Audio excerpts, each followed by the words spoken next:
Hola, ¿cómo les va?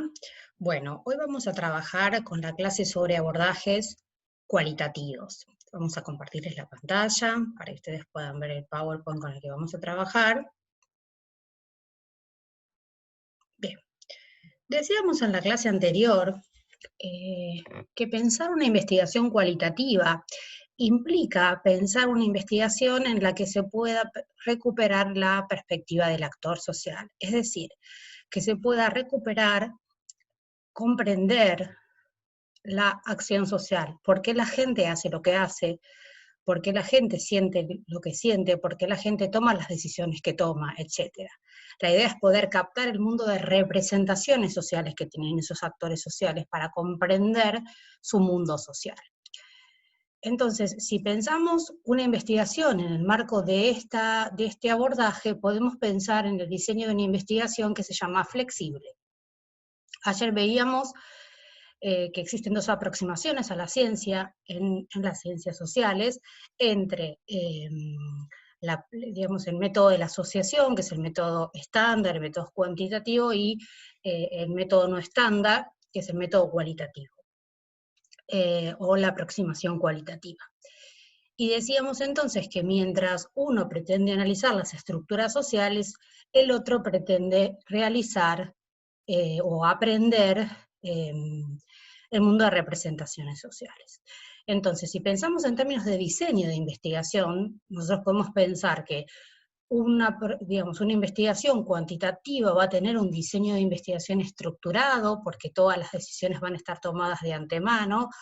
Una investigación cualitativa, pero fundamentalmente inductiva, va a tener un diseño emergente, donde van a ir surgiendo algunas cuestiones durante el trabajo de campo, durante la investigación, y en el medio tenemos lo que se llama un diseño flexible, es decir, un diseño en el que se toman algunas decisiones de antemano, pero que son decisiones previas, es decir, son decisiones que luego se pueden ir cambiando a lo largo de la investigación. Los diseños flexibles son entonces diseños cualitativos y habitualmente es importante tomar 4 grupos de decisiones. Decisiones que tienen que ver con la construcción del objeto, o sea, con el problema de investigación, decisiones que tienen que ver con la selección, decisiones que tienen que ver con la recolección y decisiones que tienen que ver con el análisis. Cuando pensamos entonces en una investigación cualitativa, pensamos en un problema de investigación como primera decisión que tiene que ver con la construcción o reconstrucción de las representaciones sociales, del mundo de significados de los actores sociales, y para ello, digamos, recurrimos a los actores sociales, ¿sí? Porque lo que nos interesa es lo que el otro piensa, lo que el otro siente, lo que el otro hace. Y en ese sentido, eso que el otro piensa, eso que el otro hace, puede ser pensado como la interpretación de primer orden. Es el actor social el que puede interpretar su propia realidad, es el actor social el que puede decirnos qué le pasa, con qué piensa, qué siente, por qué toma esas decisiones que toma, etc. Y los investigadores, entonces, lo que hacemos son interpretaciones de segundo grado, en el sentido de que interpretamos lo que el otro interpretó, lo que el otro, el actor social, interpretó de su propia acción social, ¿sí? Entonces tenemos las interpretaciones de primer orden o primer grado, las interpretaciones de segundo orden o segundo grado, que son las que nosotros realizamos. Una vez que tenemos construido el problema de investigación, es necesario decidir a quiénes vamos a entrevistar. Y ese a quiénes vamos a entrevistar implica saber o reconocer que el método cualitativo implica un acercamiento personal a la persona, al conjunto de personas que vamos a entrevistar o que vamos a observar, vamos a tener cierta cercanía con ese objeto, con esa persona, con ese grupo de personas, que vamos a conocer el contexto en el que se desenvuelven esas acciones que queremos entender, y esto de alguna manera es una mirada microsocial, es una mirada ideográfica porque intentamos comprender esa acción social. Intentamos de alguna manera también dejar que emerjan nuevas ideas, nuevos conceptos, nuevas percepciones que no teníamos previamente en nuestras ideas, a partir del trabajo de campo, desde lo que se llama entonces la perspectiva más inductiva, aquello que surge del trabajo de campo. Y una vez que tenemos en claro que vamos a utilizar esa perspectiva y que tenemos un problema de investigación cualitativa, tenemos que decidir a quiénes vamos a entrevistar. Y ese a quienes vamos a entrevistar en términos cualitativos representa lo que se llama un muestreo intencional. ¿Por qué intencional? Porque no es que yo tomo a cualquier persona que anda por ahí dando vueltas y lo entrevisto, sino que tiene una intención. Es decir, si yo voy a hacer una investigación sobre culturas escolares, no puedo hacer una entrevista a un vecino de mi barrio, si no trabaja en la escuela, si no participa de la institución escolar.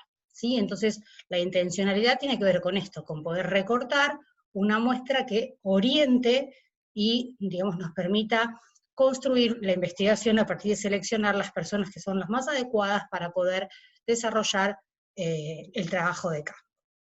Y entonces podemos pensar en que existen distintos tipos de muestreo. Por un lado están las muestras oportunistas, que son las muestras que se realizan a partir de la población a la que tenemos acceso, es decir, nos preguntamos quién va a cooperar, a quién tengo acceso, y esas personas a las que yo voy a directamente entrevistar porque se ofrecen a dar información. Luego están las muestras basadas en criterios o juicios, que en realidad son las habitualmente más utilizadas, en las que desde la investigación se define alguna serie de criterios para poder seleccionar esas personas. Por ejemplo, si yo voy a analizar las representaciones sociales de los alumnos de las escuelas públicas de la ciudad de Bogotá, bueno, los criterios ahí serán que seleccionaré escuelas públicas y seleccionaré alumnos de diferentes niveles para poder entrevistarlos, ¿no? Entonces los criterios ahí serían la escuela y los alumnos, la escuela pública, algunas escuelas públicas y alumnos de esas escuelas de diferentes niveles. Eso me va a permitir a mí construir, digamos, una información que de alguna manera me muestre la heterogeneidad que necesito en la investigación. Luego está el muestreo bola de nieve, que es el muestreo a partir del cual lo que se hace es contactar a una persona que haga puente con otra persona y así sucesivamente. La cosa aquí es que el investigador, por un lado, se aprovecha de la oferta de individuos deseosos de colaborar, que nos habilitan una red, pero por otro lado se prestan a ampliar la muestra e introducir variantes. La idea es que podemos contactar a una o dos personas que pueden participar, que quieren participar en la investigación, a partir de la entrevista, por ejemplo, y después pedirle a ellos que nos pasen otros contactos que tengan las mismas particularidades. Entonces, por ejemplo, si fuera a hacer una investigación sobre docentes, podría entrevistar a algunos docentes y después decirle que por favor me pasen el contacto de alguna otra docente que también tenga intenciones de participar o digamos que se mostraría dispuesta a participar en la investigación.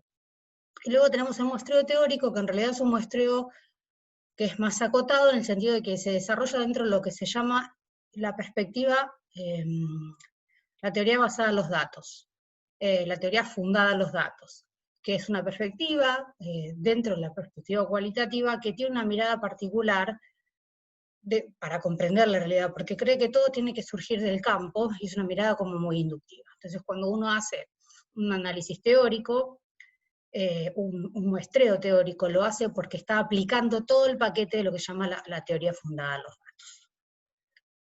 Bien, una vez que entonces tenemos el problema de investigación, tenemos la muestra, o pensamos a quienes en principio podríamos entrevistar a partir de la definición de un tipo de muestra en particular, tenemos que decidir cuáles van a ser los abordajes cualitativos, es decir, de qué manera yo voy a construir la información para poder responder a esa pregunta, a ese problema de investigación.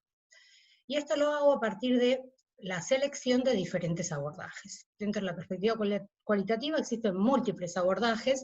Nosotros vamos a trabajar en concreto con la perspectiva etnográfica, las entrevistas individuales y grupales, la perspectiva biográfica y los estudios de caso.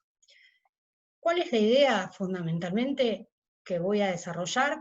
Es presentar, en principio dejar presentadas las particularidades de cada uno de esos abordajes, para que ustedes después puedan tener, digamos, una batería de informaciones que les permitan de alguna manera definir o redefinir o fortalecer la decisión que tienen para su tesis, para su investigación, en el marco del doctorado en educación, en relación a cuál va a ser el abordaje que van a utilizar y entonces el abordaje que van a tratar de aprender y conocer más en profundidad, ya sea a partir de cursar los seminarios de abordajes metodológicos que ofrece el doctorado, ya sea que ya los hayan cursado, porque en este grupo hay gente de diferentes cohortes, y que necesiten un poco reforzar esa formación. Entonces, vamos a empezar con lo que es la perspectiva etnográfica. Comenzar diciendo en principio que la perspectiva etnográfica es una perspectiva que habitualmente utilizan los antropólogos, las personas que hacen antropología social, son los etnógrafos, son las personas que hacen etnografía, pero con el tiempo, digamos, la etnografía ha pasado a ser utilizada también por los cientistas sociales en general. La idea entonces es que es una perspectiva que tiene una técnica de investigación particular, que es la observación cualitativa, o la observación más conocida como la observación participante. Para trabajar, y esto me parece que es interesante, digamos, recuperar, porque es un poco la idea que quiero dejarles, es que para decidir qué abordaje cualitativo de los que mencionábamos anteriormente, de estos 4 que están aquí, es más pertinente para desarrollar mi investigación, esa decisión tiene que estar en relación directa con el problema de investigación. Es el problema de investigación, como ustedes lo han visto en seminarios que cursaron ya en el doctorado, el que de alguna manera orienta la decisión de cuáles van a ser los abordajes que yo puedo utilizar. Entonces, cuando yo voy a realizar una investigación con perspectiva biográfica, perdón, con perspectiva etnográfica, es porque voy a trabajar con temas vinculados a las culturas escolares, a las identidades escolares, o voy a trabajar con problemas que tienen que ver con la interacción entre los docentes, la interacción entre los docentes y los alumnos, la relación docente-alumno. Ese tipo de problemas son los que se abordan a partir de la perspectiva etnográfica. ¿Y eso por qué? Porque esa cuestión de la relación, de las culturas, de las interacciones, se puede observar. Es algo que uno puede ir a una escuela, a varias escuelas, a una institución, a una universidad, a donde se decida hacer el trabajo de campo, uno puede ir y puede observar. Entonces, este tipo de problemas de investigación son los que se pueden trabajar a partir de la perspectiva etnográfica. Si pensamos entonces en una definición, podemos pensar que la observación es un procedimiento metodológico orientado a la obtención de información pertinente y útil para describir un entorno humano y las actividades que en él se desarrollan por medio del registro cualitativo de información. Un poco la idea es que es una perspectiva, la observación participante o la observación cualitativa es una perspectiva que implica que uno tiene que estar allí, como decía Clifford Geertz, en el campo, con las personas que va a hacer el trabajo de campo, y las tiene que ir a observar. Y esa observación es de manera sistemática, es decir, no es que voy una vez, los observo y ya tengo la información que necesito, ¿no? Para poder comprender cómo se construyen las culturas escolares, cómo se construyen las interacciones, la relación docente-alumno, etcétera, tengo que poder ir a ese campo de manera sostenida durante un tiempo bastante largo para poder aprender aquello que sucede y cómo se construye eso que quiero analizar a lo largo del tiempo, o sea, en el tiempo que voy a hacer el trabajo de campo, no a lo largo del tiempo, sino bueno, por lo menos un año o 6 meses de manera sostenida yendo una y otra vez a ese lugar a hacer la investigación etnográfica. Y lo que hago es tomar notas, o sea, lo que habitualmente se usa para el trabajo con observación participante es un diario de campo, un cuaderno en el que voy anotando cada una de las cosas que fui observando.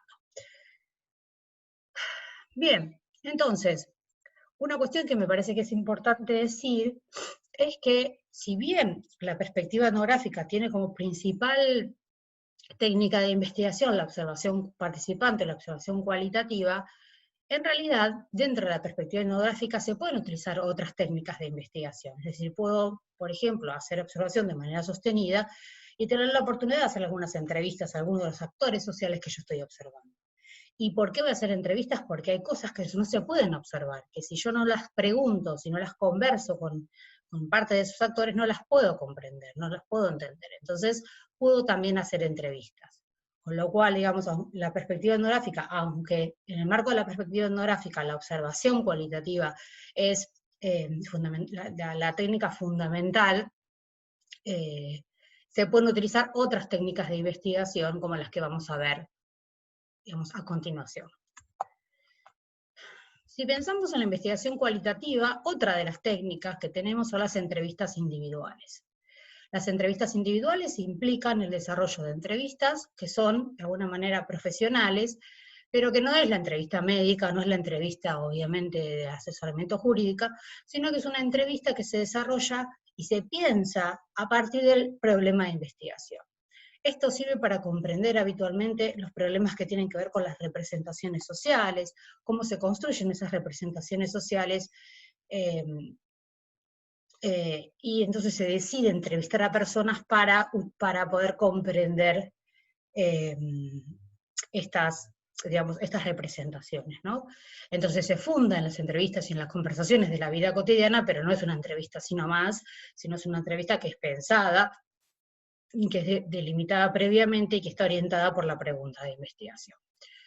Si pensamos entonces en poder aportarles una definición, podemos pensar que las entrevistas en profundidad, o la entrevista es una estrategia para obtener información mediante una conversación profesional con una o varias personas para una investigación o para contribuir a los diagnósticos sociales. Y una cosa importante respecto de las entrevistas tiene que ver con poder hacer una diferencia entre lo que es la entrevista digamos, basada en un guión o semiestructurada y la entrevista abierta o no estructurada. La entrevista semiestructurada es una entrevista en la que uno tiene el problema de investigación, delimita el marco teórico y a partir de ese marco teórico y de ese problema de investigación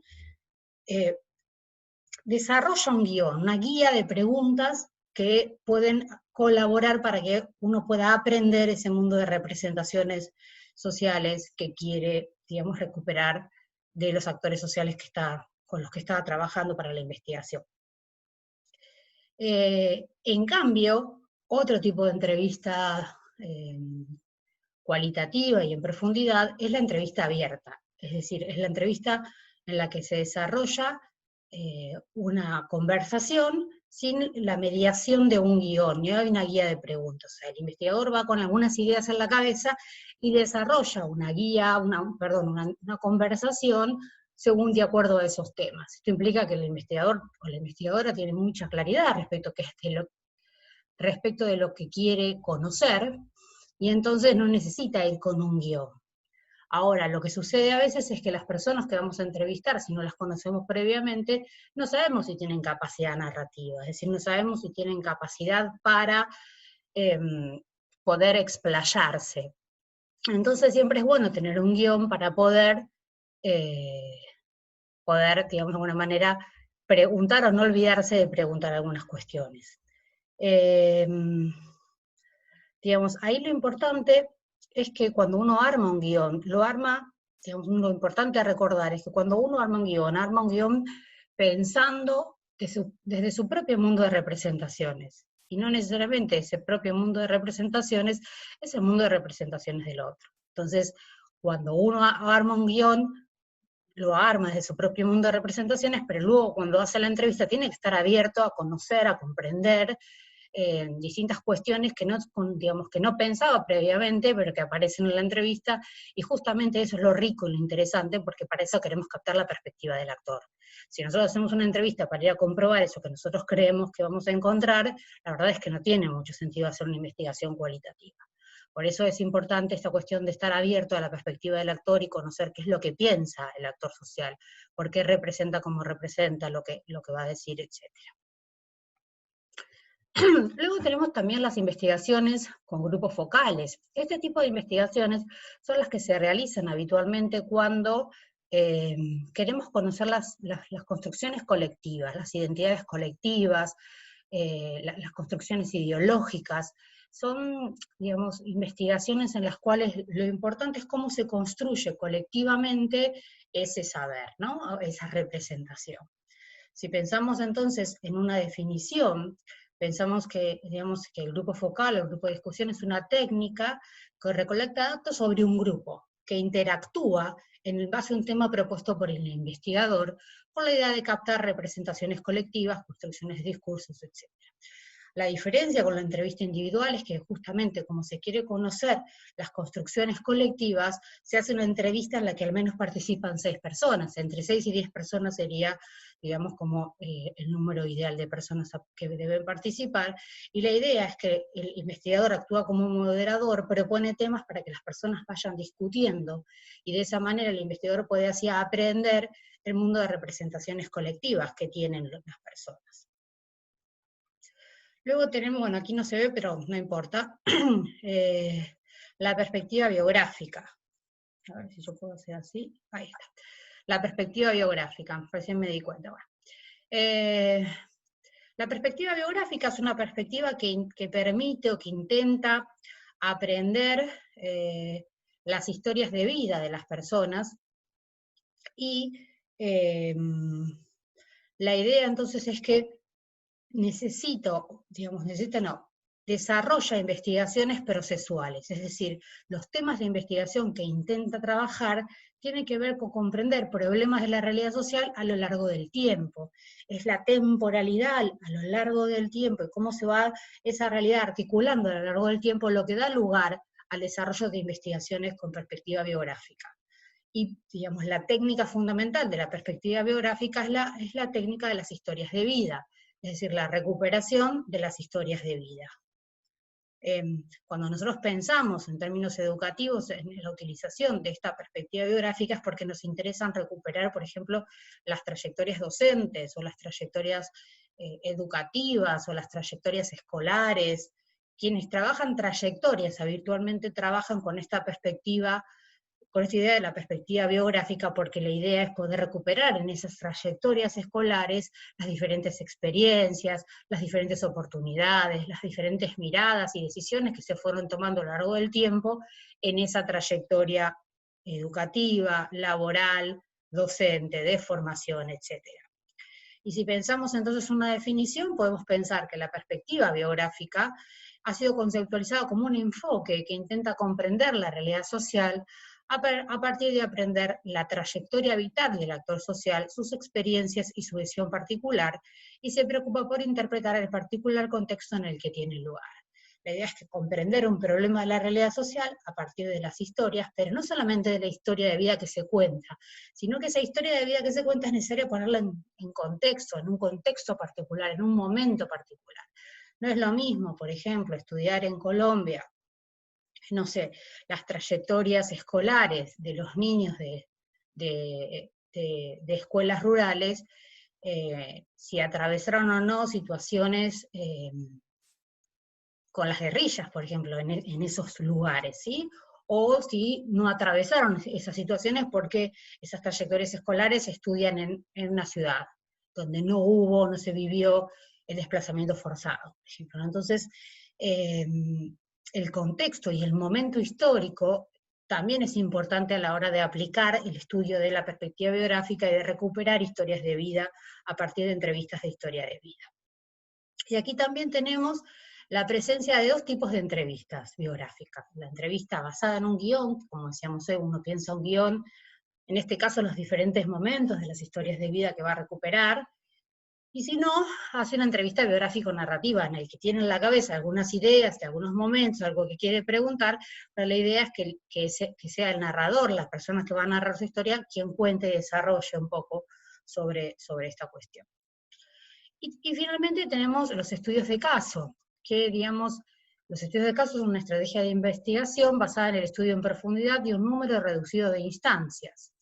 Estas instancias pueden ser objeto de estudio que, digamos, pueden ser, digamos, objetos de estudio de carácter microsocial o macrosocial. Lo crucial es, digamos, en los estudios de caso, es tener claridad sobre el objeto y la vinculación del caso con la pregunta de investigación.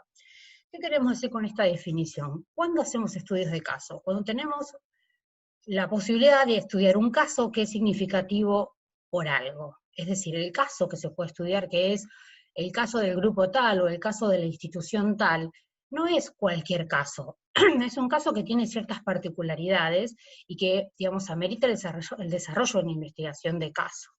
Por ejemplo, si vamos a hacer un estudio sobre la educación de las élites en la Argentina, no sé, en la educación secundaria o en el nivel secundario, podríamos tomar como caso emblemático una escuela que se llama la Escuela Nacional de Buenos Aires, que se encuentra en Buenos Aires. ¿Por qué? Porque esa escuela es una escuela emblemática de formación de las élites políticas argentinas. Ahora, digamos, ha ido cambiando un poco esa idea, pero surgió como con ese objeto y se fue desarrollando de una manera en la que de alguna manera se reproduce la élite política y económica del país. Entonces eso sería un estudio de caso paradigmático, ¿sí? Por eso la idea de estudio de casos, pues uno tiene un caso reflejo, un caso que no se, por ejemplo, otro ejemplo podría ser un caso que no haya sido estudiado, pero no porque no haya sido estudiado, sino porque es algo nuevo, es algo que no ha sido previamente estudiado. Entonces, solamente o necesariamente hacemos estudios de caso de esa manera. Si no, podemos hacer una investigación cualitativa. No toda investigación cualitativa tiene que ser de caso, eso es muy importante, porque está muy de moda decir, yo hago un estudio de caso, y en realidad es un estudio de caso si uno tiene un caso importante, si uno tiene un caso reflejo. Si no, no es mejor ni peor hacer otra investigación, una investigación cualitativa, con perspectiva etnográfica, con perspectiva biográfica, con el uso de entrevistas, y está muy bien también. Entonces, los estudios de caso, al igual que las investigaciones cualitativas en general, admiten el uso de varias técnicas de investigación, es decir, yo puedo hacer un estudio de caso y en el marco de ese estudio de caso hacer entrevistas individuales y entrevistas colectivas, por ejemplo, grupales. Suelen mirar el presente, suelen mirar un momento en el tiempo y no hacer un análisis de la temporalidad, aunque hay, digamos, hay una perspectiva, que son los estudios de caso comparados, que a veces desarrollan análisis diacrónicos. Esto, por ejemplo, en el marco de lo que se llama la perspectiva biográfica comparada, se analizan casos distintos y se analiza lo que acontece a lo largo del tiempo en esos casos distintos. Sartori, que es un autor, digamos, que preocupado por la cuestión de la comparación, señala entonces que el método comparado y los estudios de caso son complementarios y pueden ser analizados de manera colectiva. Bueno, hasta aquí entonces un poco hemos presentado cuáles son los diferentes abordajes de la investigación cualitativa. La idea fundamental era que ustedes pudieran conocer qué abordaje se utiliza para los diferentes problemas de investigación, con la idea de que recuerden que uno no necesita, o sea, uno no elige el abordaje antes de pensar el problema. Que el problema se piensa, se construye, y una vez que yo tengo el problema, y la forma en que yo voy a formular ese problema, y la forma en que voy a pensar el problema, va a conducir a la realización o a la utilización de distintos abordajes, ¿sí?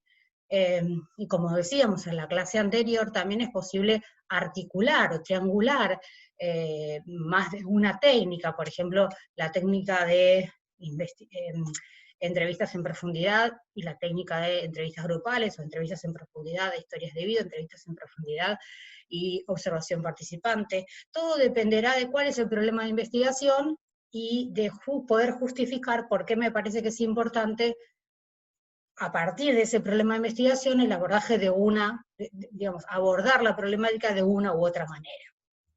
Bueno, hasta aquí la clase de hoy. La idea un poco es que podamos conversar sobre estas cuestiones en las clases sincrónicas que vamos a tener en julio. Seguramente vamos a mandar a través del aula virtual, los días y los horarios ya están pautados en el cronograma que está subido al aula virtual, pero tenemos que pautar quiénes van a participar en cada uno, son 2 reuniones sincrónicas, y la idea es que haya un grupo que participe en una reunión y otro grupo que participe en otra reunión. Entonces, bueno, eso lo vamos a ir organizando a través del aula virtual, con la idea de que ustedes puedan participar ahí, que podamos conversar un poco sobre sus propios problemas de investigación, y sobre las técnicas que están pensando abordar y por qué. Quienes ya hayan pasado, ya hayan desarrollado una investigación, digamos, quienes ya estén avanzados, porque este grupo está conformado por cohortes distintas, bueno, pueden hacer un comentario sobre eso, pueden argumentar y pueden utilizar también el encuentro como un conversatorio para poder, digamos, sacar dudas, reorientar, repensar algunas cuestiones. Quienes todavía no cursaron los seminarios de abordajes, entiendo que después van a tener alguna conversación con la coordinadora del doctorado y con los tutores, como para poder orientar también la elección de esas materias que cursarán más adelante. Bueno, los dejo y nos vemos. Ah, y una cuestión que me estaba olvidando, tenemos en la materia también un foro que yo les expliqué en la clase de presentación. Recuerden participar en ese foro, y también la lógica de discusión del foro tiene que ver con esto. Que ustedes puedan pensar 4 problemas distintos de investigación educativa y argumentar cuál sería el abordaje de esos problemas de investigación. La idea es que puedan pensar un problema de investigación distinto para cada uno de los abordajes, ¿sí? Bueno, entonces conversamos a través del foro y nos vemos en las clases sincrónicas. Que estén muy bien.